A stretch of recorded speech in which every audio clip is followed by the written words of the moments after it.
Are you from? Ja. Ek is van Durban. Ja, so you English. My pa se naam is Wynand Yuri Swart. Maar ek is 'n Soutie. So you definitely I'm 50-50 then. Yeah, I'm English. Yeah, your dad's not English at all then. But he can't speak Afrikaans, so it's so weird. Really?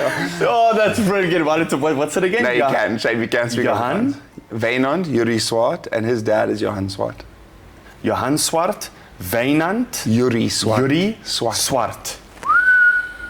But he just says Wynand Yuri Swart.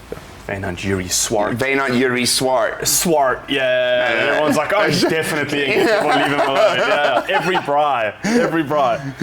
Wynand. Wynand. Yeah, Wynand. Yeah. Call him Vaini. Swedish or something. Yeah, that's dope.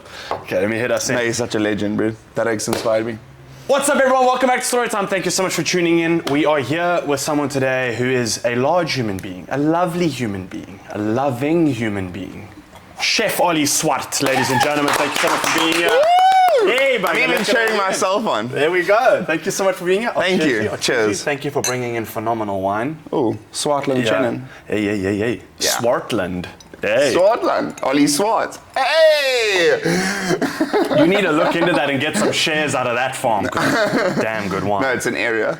Like Stellenbosch. Is it a whole Swartland area? is like a whole area. Really? It's like on the west, going up the west coast.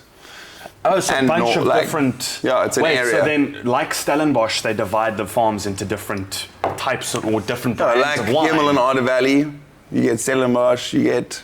But under Swartland. Stellenbosch, you've got like how many different wines? Yeah. Is there how many different wines under Swartland? Yeah. It's and an this area. one is? This is, what are we drinking here? Yeah, what is this? Let's have a look-see.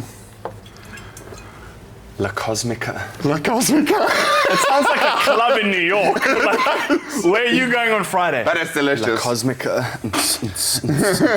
That's cool, man. I dig that. Lekker wine. Cheers. Thank you. It is delicious. Thank you so much for being here. I also bought you a gift.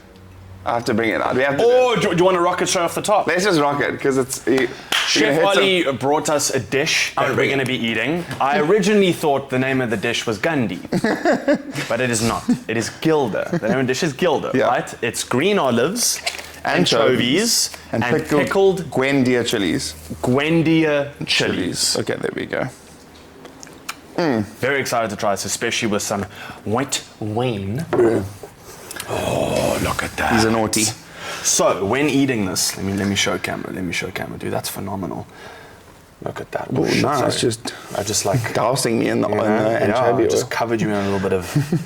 Just dip it in there. No, that's the flavor. Really, you have to get it in there. So, hey, ready? That's what it is. So, are you like eat one piece at a time or go whole? No, you have to, the whole thing has to go in. Yes, I love that. Get the whole thing. Go deep. Okay, ready? Okay. 1, 2.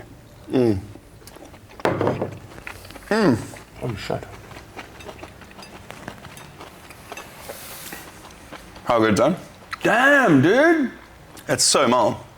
I love it. Just salty, briny, smash in the face, flavor town. So good.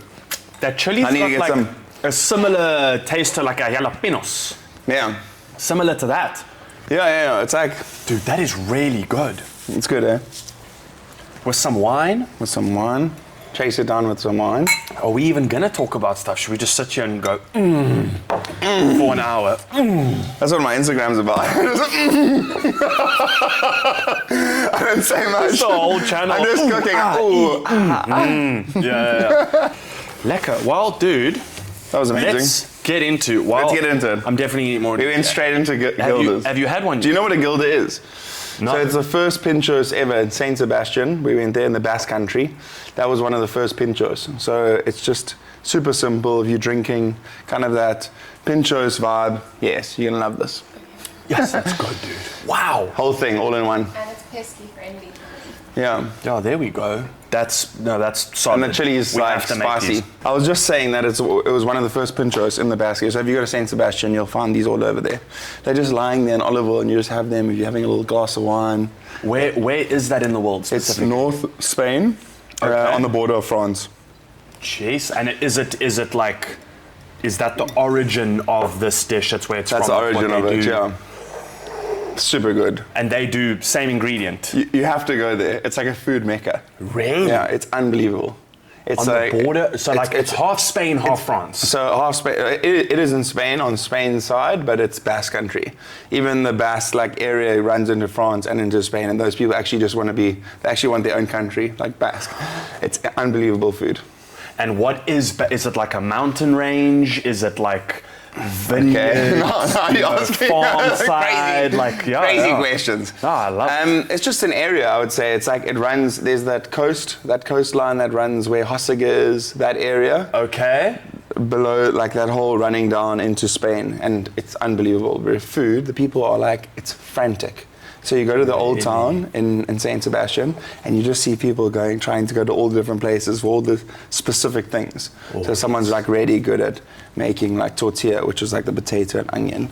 Someone's really good at making anchovy crispy toasts with this anchovy crema on top. It's next level. These are all over the place. There is crab, little cake things. There's mushrooms with the egg yolk. It's just, and even a simple place it's called Bar Sport. It's literally a sports bar. Bar Sport, and you can literally get foie gras on toast, casually. It's not even a thing. No way. Just planched foie gras, crispy. It's everyday things for them. Yeah. That's insane. How did this come to be? We got to know the origin of Chef Ollie. Grew up in Durban. Parents both love cooking. My mom's really good at Asian dishes, salads, that type of thing. My dad's obsessed about one-pot wonders.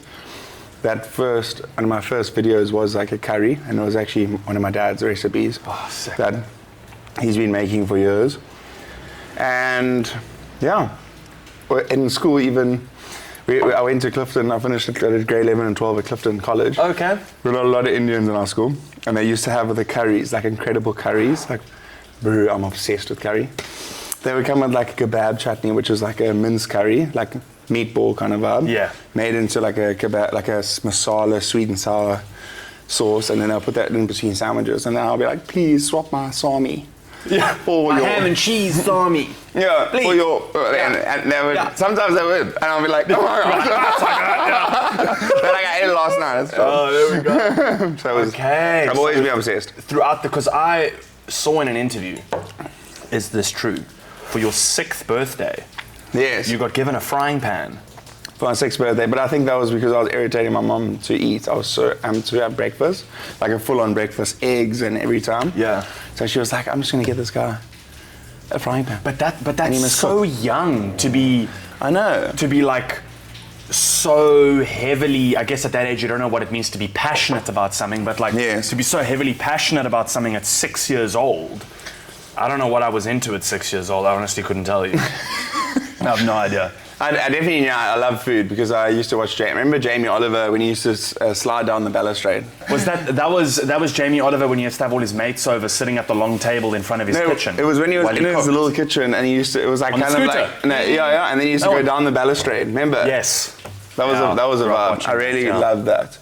And then, I've always been I wanted to be a chef from when I was 16, so I wanted to Then I got into engineering, or I don't know what it was, civil, or I don't know what it was. What was I didn't know what it was. I don't know. What was that deviation though? Why engineering? I was meant to get into a chef school, and we went for the interview, and it just took an hour. My dad was like, "No, you got into engineering, just do it." How long were you in engineering? Half a year. And then I went straight back into chef school. And then you went to Silwood, right? Yeah. What was that experience like? Because I've heard so much of Silwood, and we know people that have gone there that rave about Silwood. What's your take on Silwood? Great school, especially the fact that they put you into into those restaurants, and I learned so much. Test kitchen, like a long potluck club, that was amazing. Made some great connections. So one of the head chefs, Ivor Jones, is actually one of my best mates now. That I met him at that time, in my second year. Where does he... He was the head chef of Test Kitchen at the time, and now he owns Beau Constantia, Chef's Warehouse, So Liam Tomlin and him own Beau Constantia, yeah. See, this is a silly question for a chef, all of them do, but tattoos, like color tattoos. I don't know if he has color tattoos on. I know there's one. He is very tattooed up. Yeah. You're thinking about Jason Cosmos from Potluck Club. I think so. He's got colour tattoos, I think. Yeah, got the sleeve. I might be confusing the two. But Abba has a hell of a lot of tattoos. Like, his legs are completely filled. It's like a chef thing. Yeah, I mean, I've got one tattoo. So, it's not You've got to catch up. Catch up. I'm going to start catching up. Yeah. I'm going to start getting tatted. Yeah. I'm going to send you some numbers. I'll send you some ideas. The more tattoo, the better chef you are now, apparently, these days. No, you're killing it, dude. That's what I found like fascinating about someone like yourself, because you don't work out of a restaurant. Yeah. Which, again, watching through interviews, it's by choice and it's by decision that you from an early stage. Yeah. What kind of made that decision for you? What were the factors that led to I don't actually want to work in a restaurant? I did that the blocks, and I went and saw how it all works, and I don't know. I think the pressures it's crazy. Like, I also think the monotony is crazy. I mean, I don't want to discourage anyone from working in restaurants, but it just wasn't my vibe. I've got ADHD. I want like 100 different things happening in a day. So I do catering, and with Annalise Catering. Boom! Hunt. Yeah, there we go. We got different menus, different places, different people. Okay. It's just new every single day, which I find so fun. And I just didn't find that in restaurants. I thought restaurants the menus do change every so often, and you do move around, but it's still the same place, and it's going to be the same menu for maybe a month or two. Yeah. Do you think it's a specific type of person that thrives in a kitchen, or is it people are taught? Because you watch like Hell's Kitchen, or for Bear. example, right? Or The Bear. Yeah. Love that show. But you watch something like that, and it's like everyone loves food, but they put in this environment that is massively stressful, and I wonder if it becomes. I think they're addicted to it. You think so? For sure. Like they would get into like a rut and only realize like maybe down the line that they're like, it's an intense environment. Stuck in that thing. Yeah, that's one of my favorite things from The Bear when he gets. How far in have you seen? You've seen all of it? No, you can go. When he gets locked in the fridge. Yes. Oh yeah. That's like the controlling, anxious side of me watched that entire segment just going like, just kick the door in, dude. Just do it. Put your head through the door and scream orders through the door. Like, that was great insight into a kitchen. I actually wanted to ask you if that was, a reasonable, correct representation of a kitchen, right? I suppose. They've done so much research. They have Matty Matheson there who's done restaurants. Gangster. Love that. Yeah, I love that. He's crazy. Yeah, he's cool. He's cool. Again, covered in tats. Yeah, covered in tats. Maybe I should get a tat. You know what I'm saying? But it would take me a while to get Gilda. I don't want to have one tat. I want to have fuckloads. Get one of these as a tattoo. Yeah. The olive, the anchovy, the chili. That'd be fire. I'd be in on that. Yeah. They look pretty cool, eh? No, they fire. They're so sick. Look at this one. That chili's huge. Yeah, see, check that. Beautiful color as well. Eh? Yeah. My dad spent time in Michelin star restaurants in London. Yes. Oh, wow. And that was his dream. My dad wanted to be a chef his whole life. Did he enjoy it? Loved it, but he said the most. Look, my dad's. He's a beautiful balance of someone that is very creative and out there and fun and gentle and soft. Yes. But he was also been raised and has the mindset of like you wake up, you work, you graft, you go, Yeah. So I think the order of that kind of kitchen is like a bit of an attraction for him, and then the creative side of him would come through in the food that he's making. So I agree that I think someone like him would also get to a point of being like, I'm tired of sautéing onions and chopping carrots, day in and day out, and I don't want to make it seem like that's what these kitchens are phenomenal, but it's so specific and to the T that I can understand. Being the kind of person I am, that environment would start to get like, okay, we did the same on Thursday that we did on Monday. This is a problem, I couldn't handle that. I get that. And he was saying how literally standing in a Michelin star restaurant, it's moving at the pace and with the kind of energy that you see out of these chefs of, hey, fucking do that, Joe. And it's just perfect. It is hectic. I was literally just it was a short stint for me, but just seeing how intense it was as well, I was like, No. Crazy, eh? Yeah. Crazy. I don't think most kitchens should need to run like that hectic craziness. I mean, our kitchen is just about, we're just happy, you know, and if there is a problem, you don't start screaming like a banshee. You try to solve the problem, fix it there and then maybe tomorrow you call a meeting and say, listen, this is where you messed up, you know? Because I don't think it's not productive. I think that it bombs the chefs out, and then they literally won't, there's no love being put into the food. Like, it needs to be all respectable, and I think that's the way to do it. What are some issues within your style of food and cooking and industry? What are some issues that you face that you're like, hey, that was a bit of a fuck up, let's fix that tomorrow? Like, well, I do catering, so it's like you're doing, especially weddings. Crazy numbers. Yeah, so if we do, like, say we're doing weddings that are super high end, and weddings are super special, you know. One, if you can't bugger it up. So it's actually is a little bit of pressurizing, but it's more about, and it's logistical, very logistical, getting the food from one place to the next. It's about planning. And normally, what Annalise would say, who is my mother-in-law and I work with. There we go. She would say that if you're not prepared, like the day before, then we must stay in the kitchens rather. Because you must just make sure that you have all your stuff, ducks in a row before the next day, you know? Then you're fine. Then you come in and then you're just sorting out stuff. Yeah.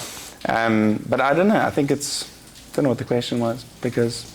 No, I'm saying like issues that you face. Oh, yeah, well, issues I face. Or like, you know, I don't want to make the question as blunt as like, what's the worst thing that's ever happened? Yeah. When catering, which is, I mean, if you want to go for it. But like, when you cooking 800 steaks, 500 steaks, 300, that's a shitload of steaks, dude. Yeah. You know, and every single one of them are going to have a preference of like, I want medium rare, I want well done. Whoever wants steak well done, you need to check on that, because that's a bit of a problem. We always have people with well done, but there's always, we just do medium rare. Like, there you go. Medium rare is the one. They're like, this is great. Yeah. I always assume that people that take it well done don't actually know what they're asking for. No. I'm probably going to offend a lot of people by saying well, that. There's like a lot of older folk that love cooked. They find that. I wonder what that is. Yeah. I don't know. Maybe like back in the dizzle. Yeah, they just cooked it. They were just dead. Like, they're just like, you don't have a choice, motherfucker. You eating whatever I put in front of you. Go, you know. There's a war outside. Eat whatever we give you, you know.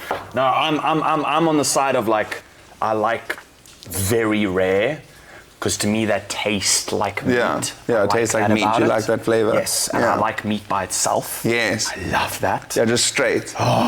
Yeah, seasoned like in olive oil and whatever else. Yeah. But I love meat by itself. I'm a huge meat Braai. fan. I'm a big Braai fan. Do you have a Braai for events? Like, does Braai make its way into catering? Massively. Really? It's huge at the moment. Really? So if you're looking at like pre-drinks, there's always live stations that are happening with fire. I don't know if you saw, I did the structure. That's where I was going with it. You had that giant fire pit with everything hanging. So kind of like, I would say Francis Mulman kind of vibes, but there's a whole lot of grids and... That's so sick. Yeah, it's super sick. That's so sick. And then that again, you know, you're keeping track of everything. Yes. And everything's done differently. Pork, chicken, beef. Yeah, it's just about putting a different distances from the fire. Yeah. Super cool. Is that an element that you enjoy doing as well? I love it. I mean, it's massive into being South African, South African culture. I'm definitely leaning more towards that style of cooking, like cooking with fire. I think in the world, South Africans, like, it's massive now around the world, restaurants open fire cooking or fire cooking. Everyone's going mad about it. But South Africans cook with fire every day. I mean, I'll light a fire maybe 3 or, like, even at home, like if I'm off, I'll have a braai 3 or 4 times in a week. Yeah. Love braai. Yeah. I love braai. That's solid, eh? Do you love braai? Dude, I'm obsessed, bro. It's like the best thing ever, like a brekkie braai. On a Saturday. The world doesn't know. The world doesn't know how good South Africans are at braai. They'll catch up eventually. I mean, randoms can cook eventually. meat over open flame, which is not normal over the rest. Very well. The rest, and very well. We have a very high percentage of very good open flame chefs in this country. Open fire cooking. Yeah, there you go, dude. We need to get on that. Yeah. But a lot of that, I would imagine. Let's go, South Africa. Let's unite. Yeah, let's do it, bro. Let's smash. Let's tune the rest of the world. A global catering company. It's just like 100 South Africans just braaiing for an entire nation. Yeah. There we go. We get Spain to call us up. They can make Gildas. Yes. We'll show up with fire pits and be like, come here quickly. Let me tell you something very quickly. Yeah. Let me tell you something. I want to deviate. Argentina are very good at braaiing. Well, I've heard, but because Kitsy and all the boys play so much rugby there, that they say a lot of restaurants do a lot of open flame cooking as well. You've done Argentina. I mean, you've been. I haven't done Argentina. You haven't yet. I want to do that. So Peru and Argentina. Peru. Peru's insane. Oh, now you're making me think of the show. There's a show on Netflix where there's a chef in South America that only uses ingredients that he could find. Amazon. Peru. No, in the Amazon, that guy. Yeah. That is. He uses like ants and like bark and like shit that he finds around. He's in the Peru. It's called Central, I think. Central. That's so sick. Why did I put that in a weird accent? Central. Yeah. I was like, we just claimed that restaurant. That's now an Afrikaans restaurant. Central. In the middle of the Amazon, you just see Afrikaans. Yeah. Claim it. I love that. I wanna deviate food towards your book. Yes. I have a couple questions throughout the book. Yes. But it's questions that are very like shoot and answer. Okay. Right? So firstly, name your book, Freestyle Cooking. Freestyle Cooking. Go buy it. Freestyle Cooking, go buy it. Fire book. We're going to have one in studio because I'm going to go do the same thing. That when I get them, I'm going to send you one. Yeah, and we get you to sign because it looks so sick with a signature over the front. I love that. So there's a couple different dishes that I wanted to ask your favorite versions of. Yes. Because I'm sure there's a version of each of these things in the book. Okay. Right? Your favorite weekend snack. Favorite weekend snack. You chilling at home, you and the wife relaxing, got a movie on, and you go, I'm going to make us something quick. A little shop, quick. A little shop, quick. What's a little shop, quick meal? A little shop, quick meal. I would say probably as I said, always Braai, it would probably be the anchovy, mustard, and garlic lamb chops. So it's very simple. Smash anchovies with garlic and a pestle and water, some herbs, Dijon, slathered on the chops, put it on the fire. Purists would say that's rogue, but it is unbelievable. Anchovy goes so well with lamb. Really? Unbelievably well with lamb. A fish with a meat? No, you'll literally bomb out. That's dope. It's dope. And how does your basting stick to? Are you going like flame? Do you think my whole book will be filled with anchovies? Maybe. That'd be amazing if it was. Freestyle cooking with anchovies. That's like literally the only. This is also in the book. Is this in there too? Yeah. I thought that this would have been your like weekend snackarooski though. I mean, this is probably like this is so easy to have. I mean, you just have a couple jars, have the anchovies in your fridge, the olives and the pickled chilies. It's just thanks for coming. Drizzle with olive oil, some fresh bread. Yeah. Oh, that's with warm bread. Bread with baguette, fresh baguette. That's how they serve it. They serve it on slices of baguette. And then you dip it in the oil. And just take like a chunk of butter into the oil and then salt and pepper. Yes, that's good. Yes, you love butter. I love butter, dude. What else is really good in that book? I mean, there's some quick meals. There's a munchies chapter. It's the last chapter, which is all like junk food and like... And do you know that I'm just rushing ahead now? No, go. That the book has playlists like linked to every chapter, which is so cool. You can literally QR code into different chapters, and then there's like a whole playlist like Spotify joking. Like music to follow the chapter. Dude, that's genius. Dude, I don't know, it hasn't even been done. Who thought of that? Do you think of that? I was just because I had a lot of I always have music with my videos. So I thought, why not have a playlist? And then I was like, QR code, done. Dude! Look at you, hey? Food's about community and you just made that. Dude, having a good time, drinking, eating, laughing. Live, love, laugh. Live, love, laugh. Yeah. Please tell me you have one of those in your kitchen somewhere. I should. You really should. No. There's another tattoo. There we go. We're building up these tattoos now. There we go. So wait, what song would you put to that lamb dish? So that's in the Gone Surfing chapter. And that's all about braaiing or like post-surf meals. There's a cocktail also with every chapter. That cocktail for that chapter is pomegranate, basil, lime, Long Island iced tea. So it's like jolly, but also flavoursome. Wow, dude. Yeah. Wait. Please break down that cocktail again. Pomegranate? So do you know Long Island iced tea is like the 5 spirits? I don't know. She did Mixology. Yeah, tequila, what's it, rum, vodka, gin, and...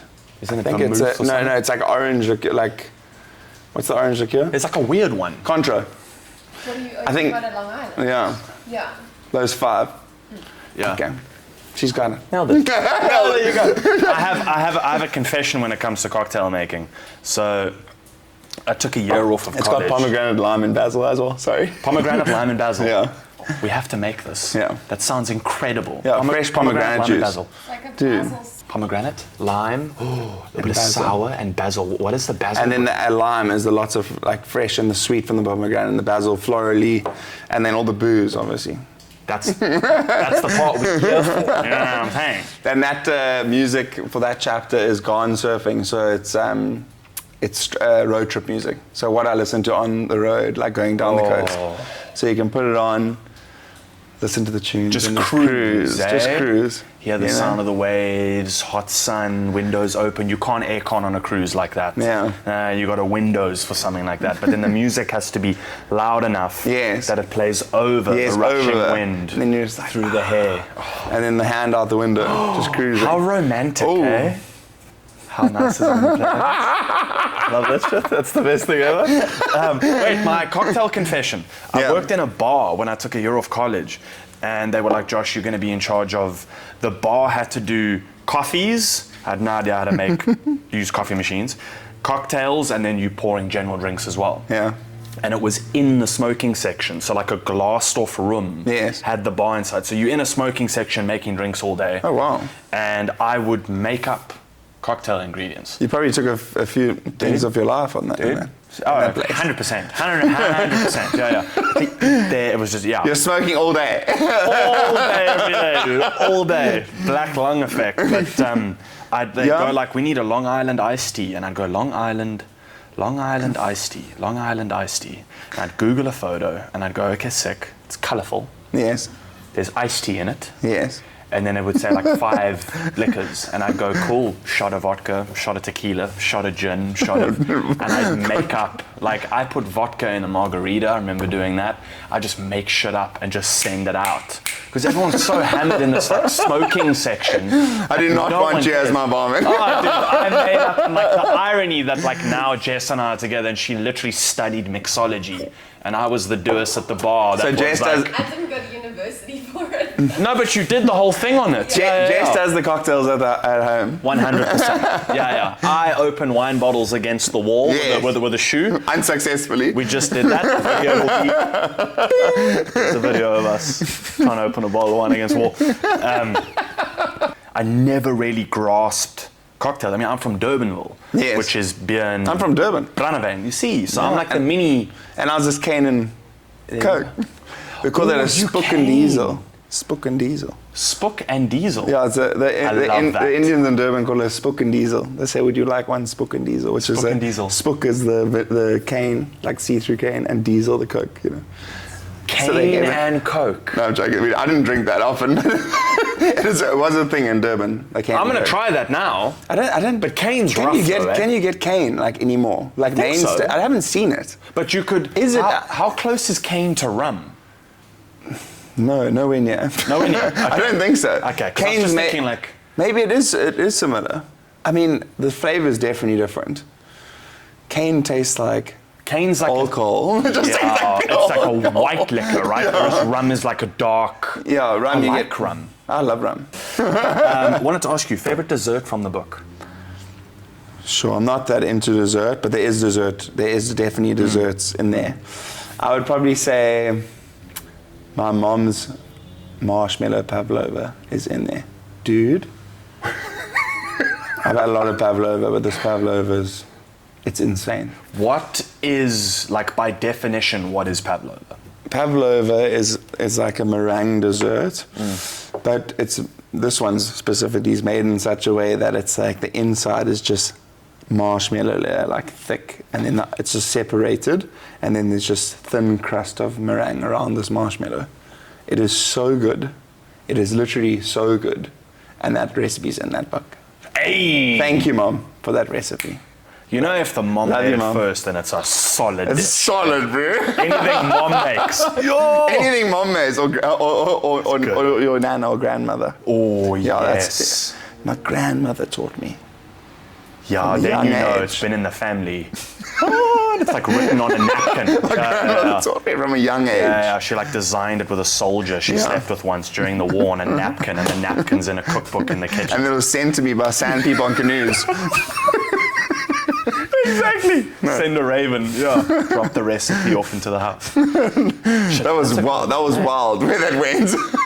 Yeah, that did get quite intense. Yeah. This is what happens when you put two ADHD people across the table. We just kind of keep Are sending we this even conversation. following this list? No, not really. Not really, actually. Dude, I have so many questions on it that we completely skipped. Okay. I want to ask you favorite cuisine and your favorite like grab and go snack when you jumping in the car and you got to head out of home quickly, Yes. when you don't have time to cook something, because I like to find that out from chefs. Yes. When you actually can't spend time with a pan Making- and a this and an ingredient, what do you eat? You know, like, do you have the secret of like what you should actually do is quickly grab an olive and put it like this. Like this. Right? Like I never, like normal people wouldn't think of this kind of thing, right? Like, so favorite cuisine and favorite grab and go.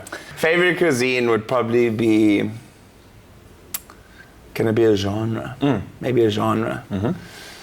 Just like gangster food. Like just cool, like just simple banging, like no frills. Yeah. Like a burger, like a smash burger or like a taco or like just food you can just smash it with your hands. Like saucy. Yeah, flavor. you're always gonna remember that. Oh. Like, do you ever remember going to a fine dining restaurant and remember like what you ate in like 3 years time or 2 years time?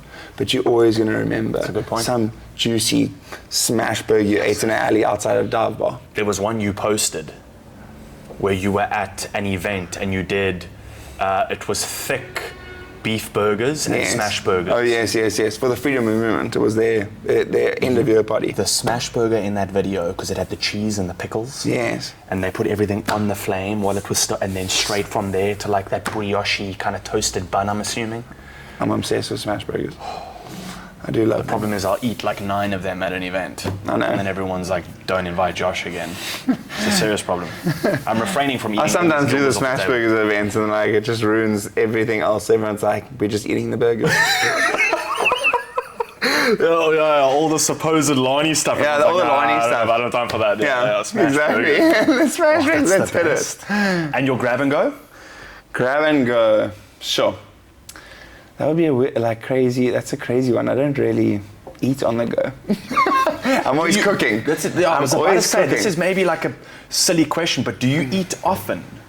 Like I eat like I eat 5-6 often. times a day, but I'm eating mince and rice, chicken and potatoes, Yes. like standard break it down gym butt shit. Like, Yeah. right? Like, Well, in season when I'm working, I'm obviously eating on the go. Yeah. That's like just tasting. I literally don't have a set. Like I should have that. That's where the problem is. I need to have breakfast, lunch, and dinner, but I just taste sauces and but how awesome snack is things that? the whole day. It is amazing. I love it. that's amazing. I love what I do, and I love making people happy. your grab and go. Your grab and go. The grab and go. I'll tell you my best quick breakfast. Okay. It's also in the book. Oh yes. It's a Bovril toasty with scrambled egg. Have you had that? No. Oh my god. Bovril. Okay. Okay. Listen. So this is super controversial. It is. Well, maybe some people are like Marmite people. Oh. But you're lame if you like Marmite. Why? Over Bovril. Wait, but Bovril's more meaty. Bovril's more meaty. But if you're a vegetarian, you can have Marmite. That's There we fine. go. But don't if you eat meat, don't preference Marmite over Bovril. Tell them. Yeah. Saffron. Anyway, I'm just saying There that. we go. But a great bread, toasted, butter. So you let the toast cool slightly, just a little bit, so it's not too hot. And then you put the butter on, so it's like creates a little layer, doesn't melt in.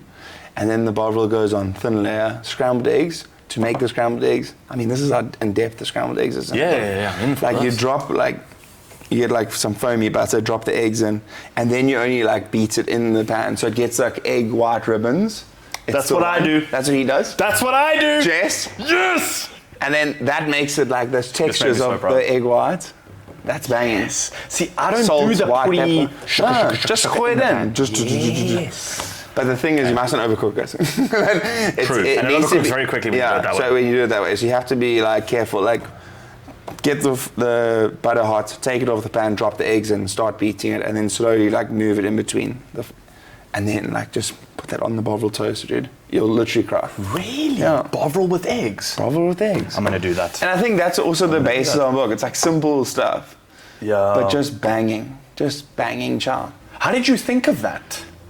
That really was my grandmother. My nana used to make that for me. No, dude, that's great because that's like family heritage meals that you're like passing through and then giving to all the people. Giving it to the people. It's a pleasure. That's also nowadays like chefs it's so much more open to giving recipes, which before I think it was way more closed. Yeah. Chefs nowadays are so like, here's a recipe to do that. It's not. Maybe it's because of the internet. Internet's like just like.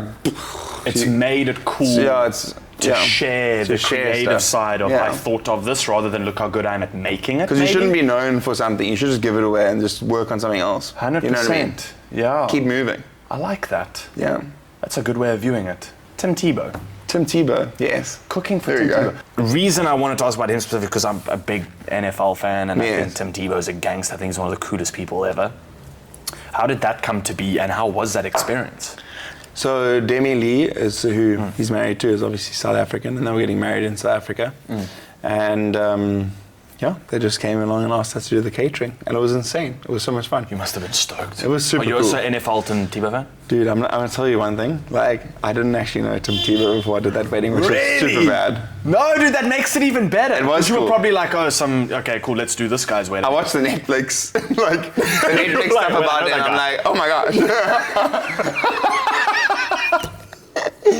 After doing the job. Yeah. Wait a second, that guy looks really familiar. How bad is that? That's brilliant. But anyway, Really big deal. Oh. you're like, Oh, no wonder the wedding was really nice. He's keto diet, so we had to incorporate that into the menu, which was quite cool. Jeez. So like certain things that he loved, we like made it keto. So this is the best part of my job, like dealing with the clients and then designing the menu with them, like finding out a little bit about, where they've been or where did they get engaged or what is their favorite. Sick. I love that shit. It's like my favorite. So just we talk about food. It's my best thing. 100%. You can say like we got engaged in French hook and and be like, wine and cheese and all that vibe. That's cool. Yeah. Dude, what a great element to your job. It is cool. I think you probably are one of the I think that's what makes it. That's what makes it really cool. And these caterings, like, we do. We have the best chefs. They're incredible. They're super passionate and amazing. And Annelies is incredible. But also a great part of it is that people get like this more curated menu. That's kind of like curated just for them. Things that it's so cool. I love it. Yeah. What's been Tim Tebow had a. Going back.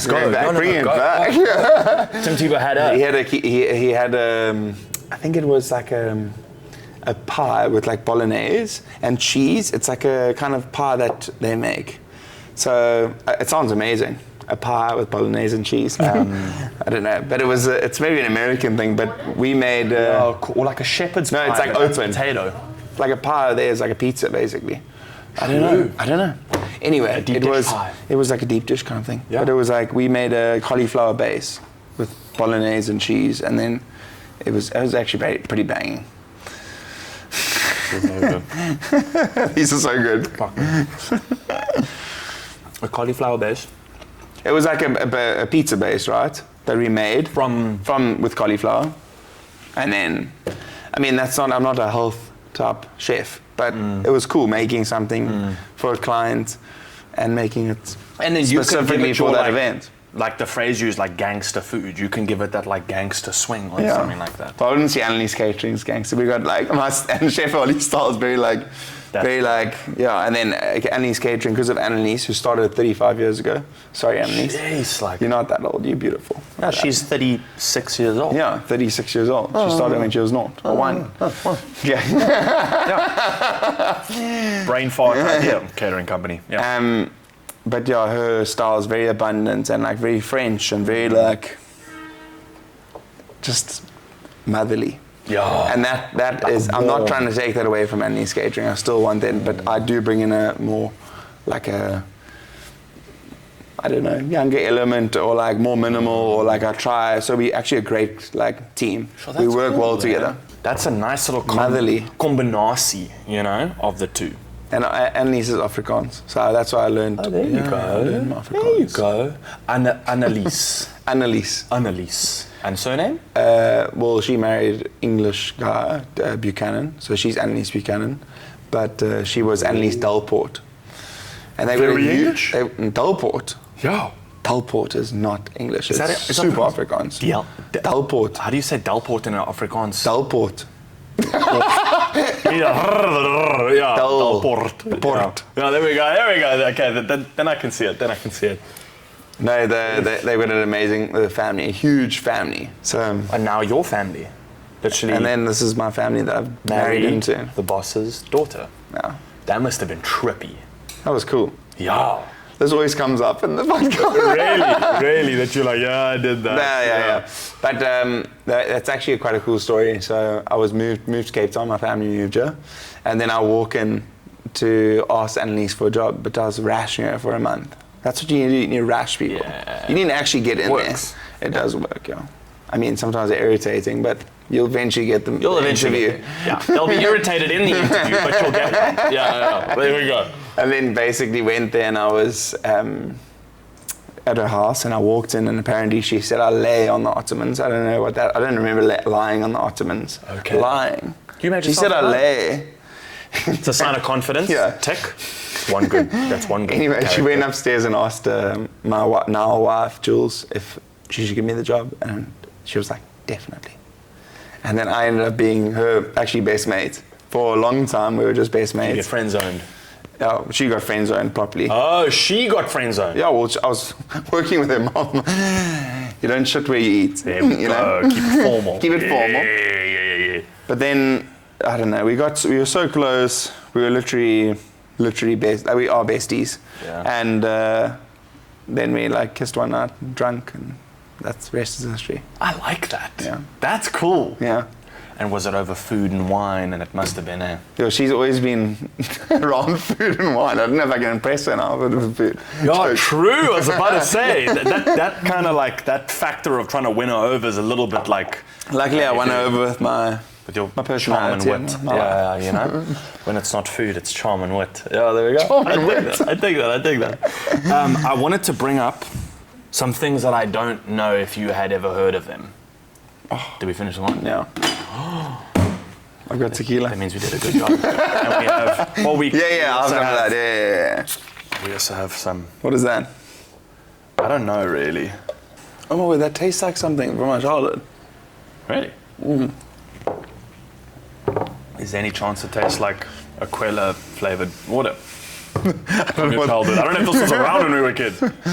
Speaking about tasting some of my childhood, there is a recipe in my book. It's a very cool story. Yes. It's I was working at La Colombe at the time, and then I was eating. That's a great restaurant. It's a great restaurant. Wow. Okay. Yeah. Sorry, I'm in charge. And that was when I was in Eitzig. I was just a student, and then basically making this dish, roasted red pepper like cream it was a spoomer that was for a bread, and then I tasted it, and then I had this like taste, kind of transportation. Like took me back, like a ratatouille. You know. That's the one. Literally, when he eats the grape and the cheese, and then it makes all the fireworks. Yes. It's actually when he eats the ratatouille, but it's fine. I'm thinking when he's with his brother and he's trying to teach him how to combine flavors. Yes. And he goes, now, do you taste the sweet? Do you taste this? And he goes, no, not really. Yeah. Anyway. But I'm talking about the food critic. Yes, okay, I'm with you. And he eats he goes to their restaurant, eats a ratatouille, and then he transports back to his mom making ratatouille on that breakfast table. With you. I had that experience. I was in Lakalam cooking, and I ate this thing, and I got like goosebumps because I tasted a dish from my childhood, and it was this random restaurant, like super random. I just loved this pasta that they used to make. I mean, I didn't even like chicken in pasta, but it was a chicken mushroom pasta, random. But it had a roasted red pepper sauce with cream and tomato, so it blended. I could taste that. So then I was like, oh my gosh, that's insane. So then I went back home, and then I recreated the dish. I got over the chicken, I scrapped the chicken, I just did this roasted red pepper tomato cream with black mushrooms and basil. It's so you wouldn't put those together, but it works. It works so well. Jeez. You roast red peppers, tomatoes, cream, sear some black mushrooms, fresh basil, the roasted tomato pepper, like a rigatoni, fresh parmesan, olive oil, cracked pepper, banger. Dude. No meat, eh? No meat needed. If you want it, what I have done, what I have done is I've taken the chicken sausage from Woolies. It's a banger. And then you pump them out like little meatballs. Have you done that before? No. Boo, take a sausage, like that, especially that chicken sausage from Woolies. It's pretty banging. It's good. So then you pump them out, and then you fry them in olive oil, and then put them aside, and then you add all the seared mushrooms, the basil, those little meatballs, the roasted red pepper cream, some pasta like penne or rigatoni, mix it with some fresh parmesan, extra virgin olive oil. Brilliant. You'll cry. Finish with cracked pepper. I'm keen on that. Dude. So you roast tomatoes and garlic and rosemary and like herbs and a little bit of red wine vinegar, a little bit of sugar just to bring some balance to that. Okay. Then you roast it closed, open it up to char it a little bit, blend it, cream. Then you start your whole frying of your chicken sausage, your mushroom. Oh, okay. Yeah. And then you add all of it or your together. Pasta like al dente. Yeah, pasta al dente. Always saving your pasta water. Never throw away your pasta water. Okay, please explain why, because this talk always goes around the kitchen. What is the actual purpose of saving pasta water? The best way to make pasta, okay? Pot of boiling water, bring to boil. Salt in there. Make sure it's boiling still. Like bring it back to boil. Put salt, put the water on, put salt in. Boil the water. Make sure it's boiling. Pour your pasta in. If the packet says 8 minutes, cook it for 7. Take it out. Save your pasta water. And then you put that pasta into the sauce, like you're bubbling. So like your pan is bubbling away and your pasta goes in there. Then you cook it for the last minute, say the last minute of your packet, that says. Okay. And then it cooks in the sauce and it sucks in the sauce. Yes. And then what happens is sometimes it goes a little bit dry, but the pasta is flavored now, like juiced up with that sauce. And then you add the pasta water just to loosen it up a bit. So because of the starch in the pasta water, it still like keeps the pasta together instead of just making it like a watery mess. It's still got starch, so it's like adding a little bit of looseness, but also holding it together. Damn, dude, that's very clever. I know that you keep it, but I thought that's very clever. No, dude, that's dope. This is what I thought you do. I thought you take the pasta out of all the water. Yes. Empty out the pasta pot, but leave a little bit of pasta water at the bottom of the pot. You just keep it on the side. You use it as a no. You don't worry about that. You can actually strain the whole thing, but save the water. Then you add it to the sauce. Then it cooks out in the sauce, and you cook it until it's finished, and then you taste it, and then you're like, okay, it's perfect. Take it off, and then you can see the consistency of the pasta is maybe it might be a bit dry. It might have sucked up some sauce. You can add a little bit of water. It's just to loosen it. Okay. Yeah. Damn, dude, I need to try all these things now. I'm going to do the Bovril. Dude, you need a cookbook, my cookbook. I know, I need to go buy your cookbook. I'll send you one. I'll send you one. I'm so keen on this now. And then every time I make one of your dishes, I have to film it. Yes. And be like, this is me doing Chef Ollie's. Yeah, it won't look or taste the same, but I'll get as close as I can. Yeah, I'll get as close as I can. I wanted to swing some foods and ingredients past you before we wrap up. Cool. And some crazy cooking techniques that I found online. Yeah. So there's ingredients that people use for cooking that blew my mind. I don't know if you've ever had these things, right? First on the list was haggis. Yes, I've had haggis. Do you like haggis? I do like it. It's kind of like eating, I don't know, do you like liver? Love liver. So it's like eating liver. I would say it's a couple extra things in there. Yeah, it's got like lung and heart. Yeah, but like with it. you don't really. If you eat a really good haggis, I kind of had my first haggis was a kind of a breakfast in Scotland. Yes. And haggis, black sausage, a bit of everything, and it was delicious. It was delicious. Like I don't know, I love liver, so. Oh, I love liver. But if you don't like liver, I wouldn't suggest haggis. Haggis, you know. Yeah. That's okay, the vibe. so like a meaty, deep. Yeah, deep meaty vibe. Yeah. Is it spiced? Yeah, there's some spices in it. Yeah, because I know probably I would say the recipe probably changes, like, I think Depending. it's got barley in it or something. Oats. It's got oats in it. That's to like bind it or like bring it all together. the same as bulk it, maybe. black pudding, I want to say. Yeah. Where it's made with blood. Yes, black pudding's made with blood. I like black pudding. It's also delicious. Because I have a British friend who's adamant on black pudding, and I've never had it. But when they, But there's some really, I mean, I've had black pudding that's really bad. yeah, That freaks me out. And then there was like a really good one. But I mean, I like haggis more than black pudding.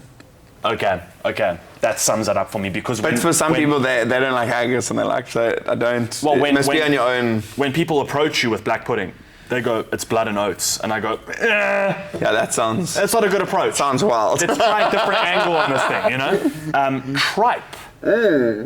If you say you like tripe, you will be the only person other than my grandfather that I've ever heard say they like tripe. I mean, I'm not frothing out on tripe. I'm not like, oh, I would get me a tripe right now.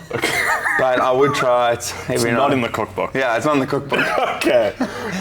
But I have eaten a curried tripe that's kind of a South African style recipe that was actually really good. I suppose you kind of have to be into, it's kind of like when we travel to Korea, they start liking like collagen or like that kind of like chewy. Yeah, it's like a rubbery texture. Yeah, you're like eating like kind of like fattiness or like, I don't know. Yeah. That's kind of the vibe. Yeah. Um, Did you ever bite an eraser in school? Like that. You never bite no, not like that. Not like that. Not like that. No. Oh, okay. It's soft. It's just like fatty, like eating fatty. That's parts. nice. Yeah. Because I like Fatty steaks and like the end part, like.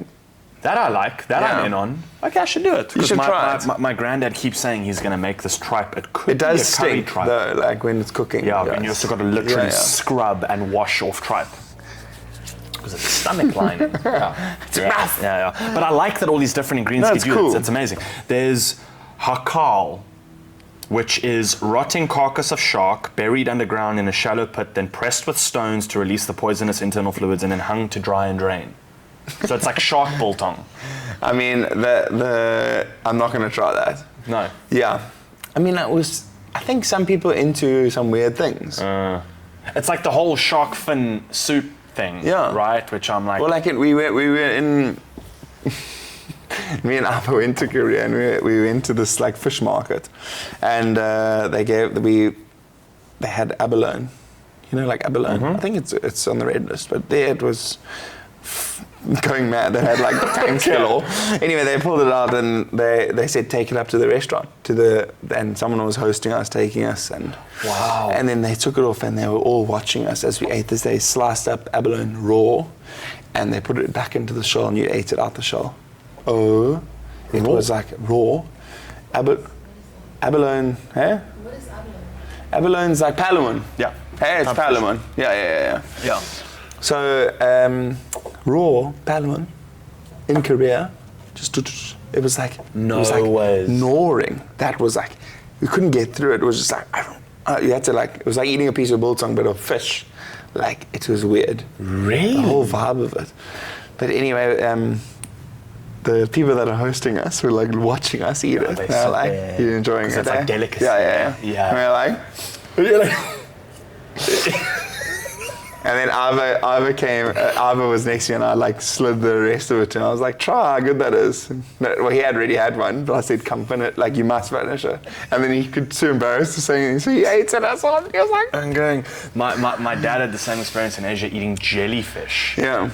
It's just a different culture. It's like getting used to something, you know?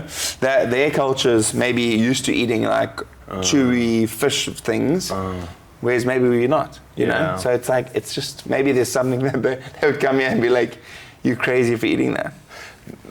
Maybe not. I'm like, maybe. Like, what's next? There is 100-year-old egg.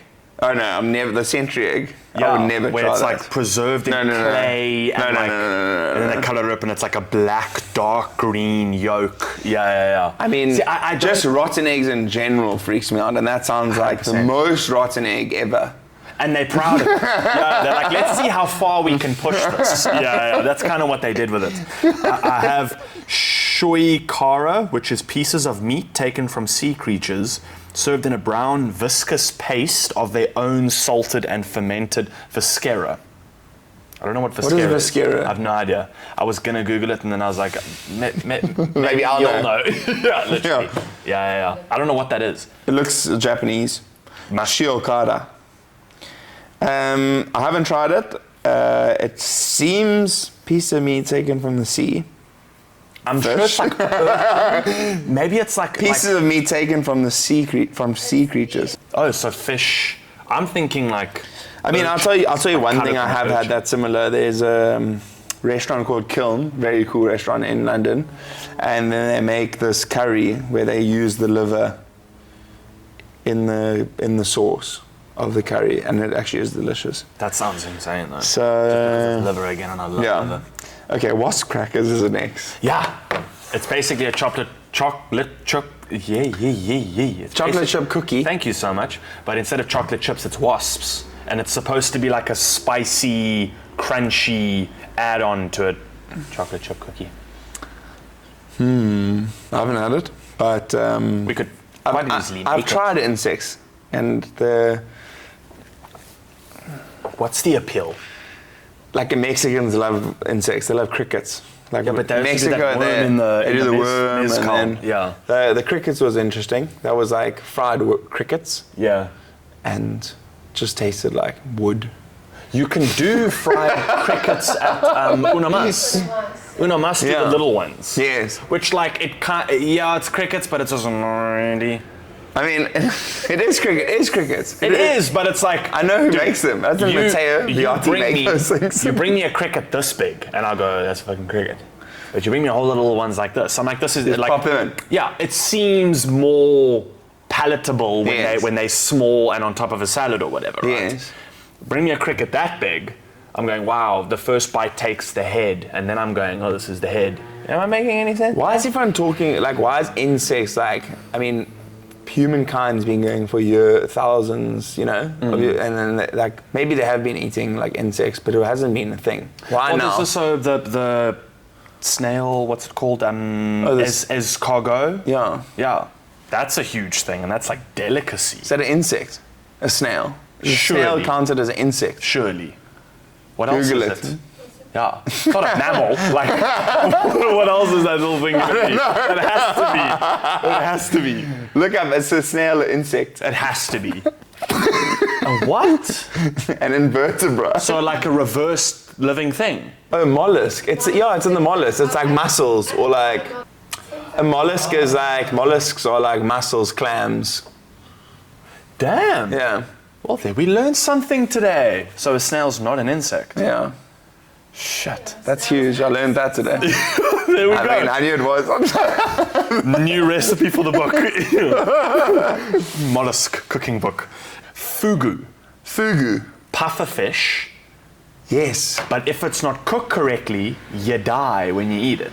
I have seen this before. I mean, I would try it, but apparently you need like a special person to make sure that it's cooked right. And they get trained apparently. I would try that. Ruthlessly for That's cool. years. That's sick. Yeah, that's cool. I would don't try know if pufferfish are on the red list or anything, but that. Pufferfish. pufferfish. Yeah, like the thing from, you piss them off and then they go boof. Yes. Yeah, those bad boys. Techniques of cooking. Iron steak. Iron steak. Yes. Not iron steakhouse. Yeah. Place a steak on a piece of tin foil, add seasoning and oil, and wrap the foil, ensuring that the meat is entirely covered. Take an iron and press it down for 5 minutes on either side to cook the steak to medium rare. I mean, it would work. It would work. And I'm not. I mean, Look, you can't shoot it down. yeah, I'm not shooting it down. I think that sometimes you're in situations where you need it, but you don't need it if you have a kitchen. It's the same as like making like a toasted sandwich with an iron. Have you ever done that before? I did that as a kid.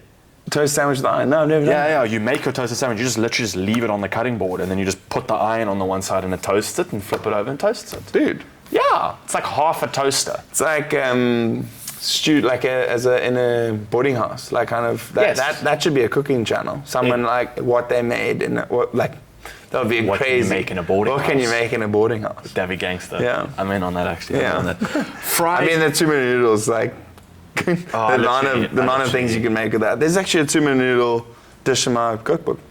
What's the dish? Because I made 2 minute noodles last night, but I did like a stir fry vibe. I think the main thing is you just chuck everything in. It's a green Thai curry paste that you chuck everything into a blender, blend it, cook it out, some chicken stock coconut milk, and then you're basically making this Thai green curry loose kind of chicken stocky broth, and then you cook it and then you eat the noodles and sip. Super good, super fresh. That's so good. Yeah. Jess makes a Great hangover meal. Oh yes, good idea. Yeah. Jess chops up a head of cauliflower into like cauliflower steaks. Yes. And then does coconut oil and coconut cream and curry cauliflower. Yeah. bake it in an air fryer. My word. That's banging. It's so good. Dude, you're so lucky. Cheese, I know, right? And Jess is pescatarian. So she only tries fish, which means I get to eat all the meat in the house, which is my favorite thing ever. But then Jess makes stuff like that, and I'm like, yes. I get best of both worlds. So you do that with like a rare steak. My word, it was good. Fried pizza. Cook a frozen pizza in a frying pan. Grease the pan and cover with a lid. Leave until the cheese is melted and the crust is crispy. Where are you getting this from? Google. Okay. Yeah, and it was like there's that would work. I mean, it makes sense. You're making the base really crispy. And you said that there's a lid, right? Yeah. So it's like steaming, like the top. Yeah. I just don't understand why. I don't know why you would do these things, but I think it's a thing of like you could, you know. Yeah. Like the next one is dashboard biscuits, where you full on make biscuit batter, right? Yes. You put a piece of, I'm not even joking. You put a piece of like baking paper on the dashboard of your car. Okay. Put the batter on the paper, let it lie, and then they put a thing here saying, don't keep opening the doors to check on the progress because this will lower the temperature of the car. So you park the car in the sun, Yes. close all the doors, let the car heat up, and apparently it bakes the cookies on the dashboard. It's like frying an egg on the dash of a car. Have you ever done that? I mean, I'd rather go surfing and then just cook in an normal oven. 100%. But I was just like, this is insane that people do this kind of stuff. This is something I might actually try. Brown bag. Did you see this thing with a pan in the sand in Durban with like, and then they're frying eggs? Yeah, see, that's awesome. Yeah, That's so sick. What, put the pan in the sand? 'Cause the sand's hot That's so enough. hot, Yeah, that's yeah. sick. It's like It burns your feet when you stand on it. So. yeah, good old Durbs. See, we don't have that in Durbanville. There's none of that stuff. Yeah. No sand. No sand. There's no sea. No sea. It's flipping varm in Durbanville. Where they dig a hole in the sand and then they bury the fish. Yes. In There's a banana restaurant. leaves. There's a restaurant in Milos in Greece that is like specific about that kind of cooking. So they literally dig a whole lot of holes and put their things and cook it. You order it and they put it and then it cooks it. And then they... See, that's dope. See, that I want to try. Brown bag breakfast. You love these. Dude, they're so fucking good. This should be at every braai. Brown bag breakfast.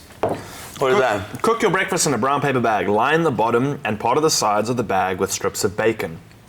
Crack an egg on top of the bacon and fold the top of the bag over. Place on the braai. What bag goes on the bar? They're saying those who use this trick so that the bacon fat will stop the bag from catching alight and that the food is cooked when the grease marks reach halfway up the bag. I mean, I can even tell you right now, that won't work. Like, that is going up. Like, if we threw it on one of our Camille during bras, I'd just be like, boom. Camille During's going, come Yeah. Come here. You think you can do this? Come here quickly. Yeah. Okay, so maybe we won't get away with that one. Well, how you said you were involved? Your mom, your dad was. Sorry, your dad was at a Michelin restaurant. You obviously ate really well when you were young. I did. So what is your favorite childhood dish? From mom, my mom makes like the most gangster chorizo pasta. Ooh. That is a serious problem because whenever we go over, like between me, I'm one of three, me, my brother, my sister. Yes. Between all of us and dad, gone. Done. It's like a... Chorizo, tomato, dash of cream. But it's like thick. Is it cream? Creamy, yeah, it's great. It's phenomenal. Like the spice from the chorizo, it's insane. She rocks that.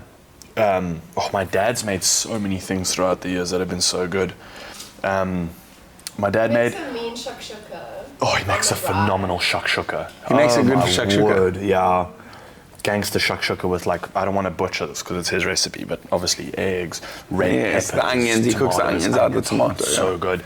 He made a seafood pasta. It was just me and Jess and him at home. Don't know who everyone else was. And he made a seafood pasta that I swear was just seafood, different elements. So shelled fish, whatever, you know? Fish, mussels, all that, prawns, all that. Pasta, olive oil. Yum.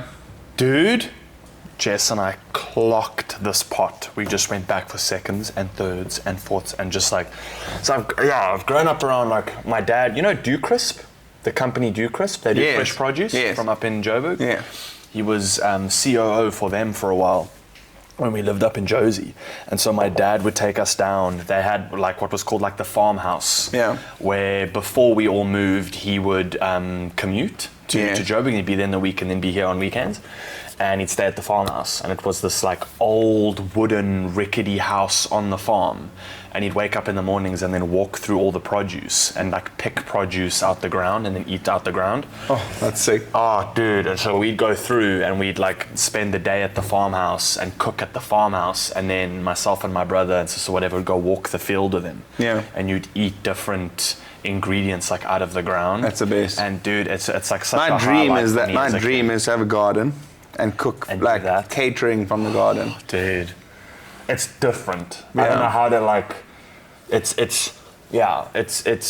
crazy eating produce and like in my limited knowledge, right? Yeah. I'm sure like you or my dad or chefs would grasp it so much deeper so than fresh, what I do. And watching it coming out. Dude, it like, this is gonna sound silly, but it tastes like it's supposed to. It tastes like where it came from. It tastes like the like origin, you know, of that ingredient. It's such, my dad was always like big on like spices and herbs and like teaching us coriander and that sounds silly to say, but not many people know, like teaching us how to use dill and teaching how to use basil or mint. That's like, actually a massive thing in cooking. Yeah, massive. I would say that like I'm probably not the best chef, like in terms of techniques and all these things that these guys do, but in terms of like understanding flavor, that's where I like hold my.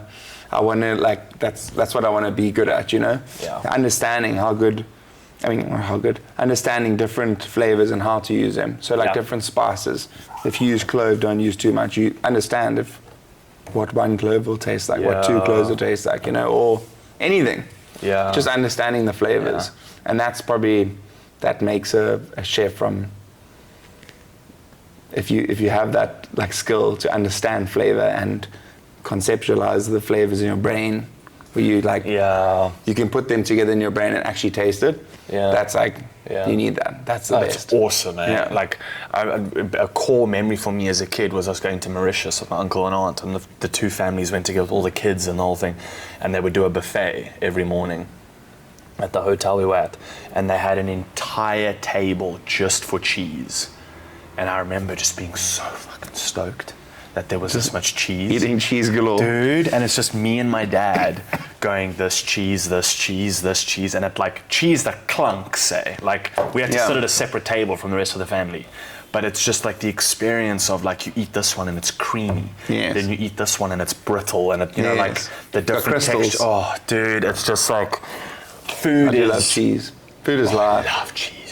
You were saying earlier about food is such a cool thing because it's like an international language, and it brings people together. And I think that's so cool to have something with the rest of the world 100%. that, I don't know, can make them happy. They're happy by eating epic things. Yeah. And we're happy by eating epic Yeah, things, and we can all eat dude. together, you know, and Yeah. have fun. And drink. Yeah. Let's not forget drinking. Listen, let's never forget drinking. Where's this thing? Here we go. Oh, you got tequiche. Let's just hit one of these. Are we hitting a tequiche? Finish this one. Okay. We'll cheers to tequila. If not, why not, eh? Yeah. That was a great session. Yeah, we'll do a part 2 and 3 of this every week. Just drink and talk food. Okay, cheers. We're gonna hit this. Yeah, let's go for it. Are you heading straight? Like Peaky Blinders, like at the bar, like a little scotch. Peaky Blinders. Okay. Let's go. Okay. Hold. Okay. Yeah. Okay. Yeah.